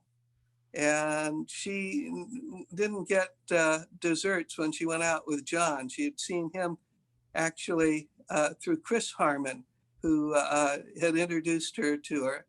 And at that point, John said he thought it was somebody I might like. And it was very generous of him and quite right. So anyway, 50 She years. got into the strawberry waffle and dessert, and eventually to me as well. And you said you're celebrating 50 years? We're there. Listen, We only count 40. This will be our 49th anniversary coming up. But we lived together for a few years, kicking the tires and traveling around in productions at that point, working in behind the scenes on some good movies. Well, you know how they say like dog years? In Hollywood years, that's like 80 years, okay? I mean, to have a relationship that long. So congratulations. That's fabulous. Thank you. Okay, so Robin Gronimus says, having recently watched Johnny performing at rodeos, I think he could have easily done those rodeo scenes that were shown. Maybe he did. I said they had, I don't know if you were on, Bobby, but they had a clip of somebody, I guess, doing a calf roping or something. It could have been Johnny. It was hard to tell, but somebody jumping off a perfectly good horse to grab onto a steer. I don't know why they. Yes. But we couldn't see his face. We have some old family films. There you go. And we put a few of them to a music video that we did, Ghost Riders in the Sky, that's on Johnny's website there. Oh, that'd be fun. I'm going to go watch that. That's available for purchase too, isn't it, Bobby? Say again? I said that's also available for purchase. Yes, it is. So make sure you check out their shop. Yeah, they've got a ton of stuff for sale on there. I'm in the middle of Johnny. There we go. Well, this is too small. This thing doesn't. No, your head is too big, Darby. That's the problem. Or you need a chair that doesn't move back and forth. You're on I this. resemble that remark, okay? Sorry, Bobby. We're sidebarring here. Tracy Backus says, hi, Bobby. Hello, Tracy. Ellen Diorio says, hi, Bobby. Love from Maryland. Hello, Marilyn and Eleanor. Stephanie Canoon wants to know, was this all scripted? So this is probably a question for you, Darby. When they did the West Was Fun, was it actually scripted? You can see Gwen's eyes reading the cue cards. Well, somebody had told me, and I don't remember who it was, that they had plans of doing a part 2 and a part 3. I don't know if it was in the trivia for the show or something, but because Robin confirmed that they shot a ton of footage, so it seems like it's feasible. Everybody in Hollywood has visions of doing part 2 and part 3. Well, no, I'm saying they're saying that Brad Marks has a ton of this footage. And he had planned on making a part 2 and a part 3 because that's why you guys shot from 9 in the morning to 11 at night or whatever it was that you guys were there. Yeah, Rob said one day, I really thought it was over the weekend, but Rob said it was all in one day. So I don't know how much footage there would be because. You mean usable footage is what you really mean. And Bobby knows what I'm talking about. It could have been all over the place. Some of that bad language. People don't like their cowboys swearing. That's it. Ginger, when is your short film coming out? A couple of weeks. Thank you for asking. I have it. Yeah. I'm got it with my composer right now, a woman from Virginia City who plays Old West cowboy music on the piano, but she's a extremely talented piano player. So she's looking at doing my music, and then I just got to get the sound tweaked as far as that's concerned. But it went really well. My directing debut. Thank you for asking, Bobby. Well, looking forward to seeing the result. Well, I hope you think it's funny. I've showed it to like my parents and stuff, but my parents are in it. So of course they think it's funny. Okay. So I'm hoping people will think it's funny, but you'll be invited to a special online screening. So Carla Craybaum says, hi, Charlotte and Bobby. My condolences to you both. Love you both, and you're in my prayers. Thank you. Ellen Diorio says, hi, Bobby. How did the two of you get started in the business? Sorry, you and Johnny. So You know what? Johnny talks about that in the clip I have of him. Oh, good. So how about you, Bobby? How did you get started? We got started together. Grandma sent us to Sunday school. It turned out our Sunday school teacher was an agent for children, one of the biggest in the industry. So we were lucky in that regard. And then my dad was a fencer and worked on the GI Bill, became a bit of a good fencer in Southern California and the Pacific Coast, and introduced us to Ralph Faulkner's school. And I think it was through Ralph Faulkner's school, which was also a dance studio, and because we were fencers, that they sent us out to Disney when they put a call around town for kids with special talents. and it was going out there to do a fencing exhibition that John then turned around and said, oh, and I can sing. Or Grandma said, go tell him you sing like Johnny Ray.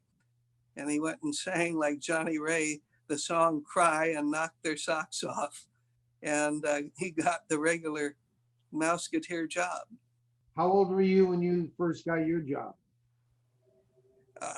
We would do things when I think I was 6 or 7 years old. We'd get a commercial or something that we go out on. But this was Johnny, I think, was 9 when he got on the Mouseketeers. I was 11. Do you remember the agent's name? Jean Halliburton. Ah, there you go. And Dorothy Macklin. Those were the days. Pamela Riley Pavkovich says, good evening, Bobby. Thoughts and prayers are with you. Thank you. Kathy Ellis Stone says, better yet, what's Darby drinking tonight? This is our question every week. Is it thematic or is it just plain old beer because we're at the saloon? No, you're right. I should have had beer spoon. No, because there's ice in it. But it's a little ginger ale. And? You know, just you got to cut it with a little whiskey. We're in a bar, right? You know, I mean, come on. Although those cowboys would probably shoot me for having a whiskey and ginger. That's true. They would have said, why are you putting a splash of ginger in there? Right. You did that in honor of me, though, right? Christine says, sending Miss Charlotte and Bobby my sincerest condolences and much love. Wish I could give you both a hug.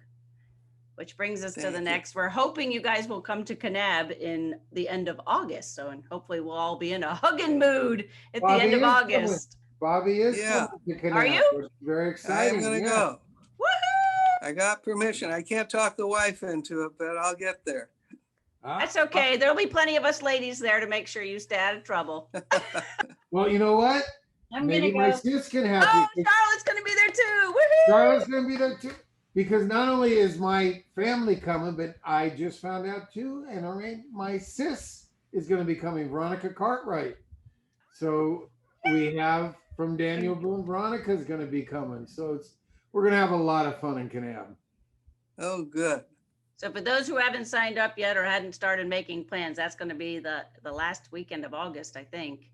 Yes. It's like a Thursday to a Sunday. So many of us will be there, and there's a parade, and there's the evening that they're going to honor Darby's dad, and there's autographs, and we're trying to put something together to go out and do the s'mores by the campfire out at the old fort. So we'll keep you posted on that. So, and a couple people have offered to do barbecues and get-togethers, so we'll keep you posted on that. But only if you're a fan do you get invited.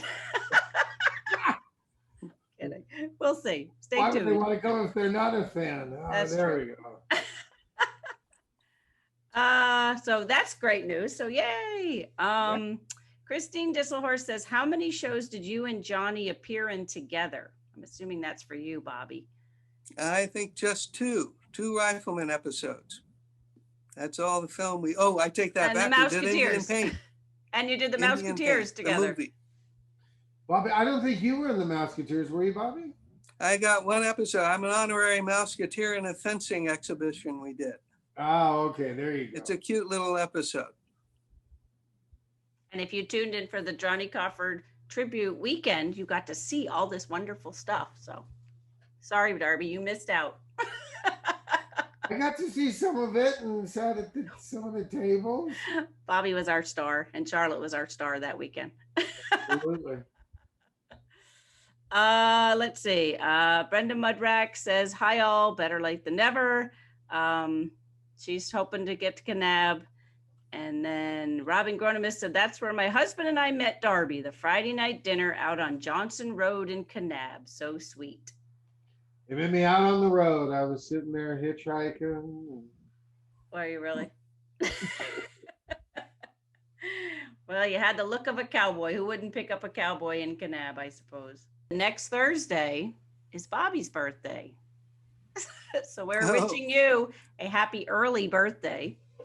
Thank you very much. I think Stephanie Canoon reminded us. And we hope we can talk you into coming back for a viewing party maybe one day for your favorite show of something that you were in. That I'm in, oh my. Or a movie. I heard from a little bird that you do a really amazing commentary on this Butch Cassidy and Sundance Kid. Yes, it's a movie I was behind the camera on. It got me behind there and I stayed there. Really? I didn't know that. Yeah. I'll have to talk to you about somebody that was also behind the camera on that, but that'll be over drinks one night. All right. Yeah, we did a documentary on the making of it. And it's on the edition. On that note, I thank you, Bobby. Our hearts are with you. Thank you, Darby. You've been great. Love you. Thank you. Thank you so much. I enjoyed this so much. It was really a fun look back. I got to tell you, it brings back a lot of memories, a lot of great people. And, a lot of great people. Yeah. Like I said, Johnny's having a lot of fun with him, so that's a Yeah. good thing. And we'll be looking forward to when his real celebration is. So You that's must about be the having a month. blast up there. Good night, all. Anyway, so Good good night, night. Bobby. Good night, Charlotte. Good night, everybody. Be Good kind to each night. other. Thank you Thank for you. attending. Thank We you will very much. see you soon. Take care, Charlotte. Thank you. I will. Thank you. Well, it's been quite a reunion. Seeing friends you haven't seen for a while makes you realize that although time is moving fast, it's moving with an awful lot of wonderful memories. You know, a reunion usually has that head of the family, or what you might call the class president that everybody's so anxious to see. Well, here's ours. But where's Roy? Well, that's the last time you're going to ask that question, old-timer, that's for sure. Because no Western television reunion would be complete without Roy Rogers, Dale Evans, and the Sons of the Pioneers.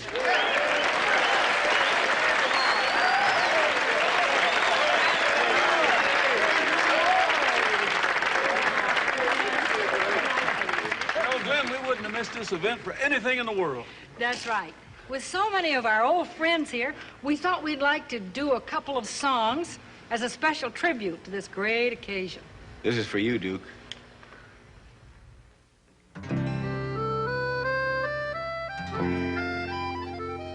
There is something about the West.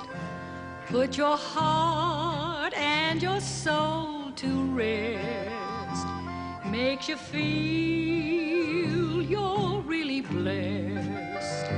Hazy mountain, Hazy mountain, there's a ceiling of blue above. blue sky, And the trees peaceful as a dove. so high. It's no wonder that people love Hazy Mountain.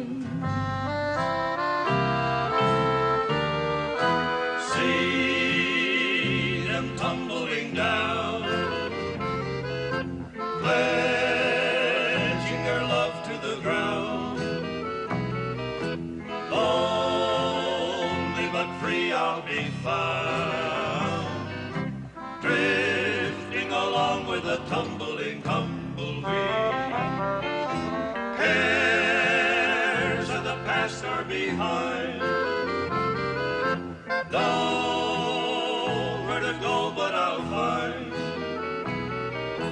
just where the trail will wind, drifting along with a tumbling tumbleweed. Some trails are happy ones, others are blue. It's the way you ride that trail that counts. Here's a happy one for you. Happy trails to you until we meet again. Happy trails to you. Keep smiling until then. Who cares about the clouds if we're together? Just sing a song and bring the sunny weather. Happy trails to you till we meet again. Happy trails to you until we meet again. Happy trails to you, each smiling until then. Who cares about the clouds if we're together? Just sing a song and bring the sunny weather. Happy trails to you till we meet again. Trails to you till we meet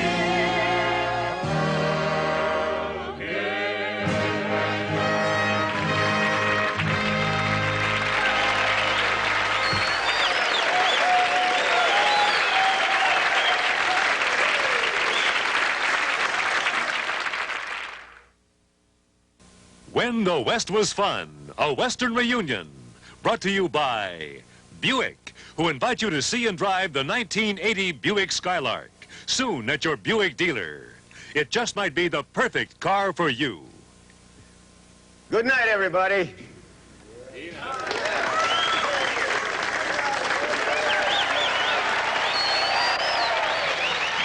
A fiery horse with the speed of light, a cloud of dust, and a hearty hi-yo silver.